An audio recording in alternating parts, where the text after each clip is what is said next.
کیا آپ کو ایسا لگتا ہے کہ آپ کی دعا قبول نہیں ہوتی، آپ کی دعائیں ضائع ہو جاتی ہیں؟ بالکل بھی نہیں، ایسا بالکل بھی نہیں ہے، کیونکہ حضور پاک صلی اللہ تعالیٰ علیہ وسلم نے فرمایا کہ جب بندہ دعا کرتا ہے تو اللہ تعالیٰ اسے 3 چیزوں میں سے ایک چیز ضرور عطا کرتا ہے۔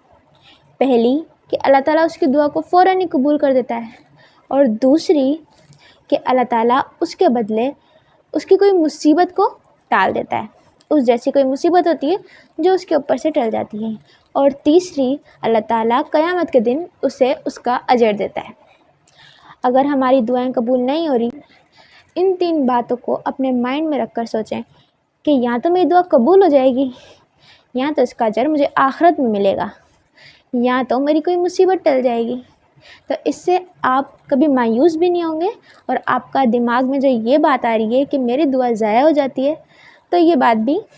کلیئرلی ختم ہو جائے گی، اور یہ بات آپ کے فرینڈس میں بھی کسی کے دماغ میں آتی ہے تو جلدی سے چلو اس کو شیئر کر دو، اور میرا چینل سبسکرائب کرنا مت بھولنا۔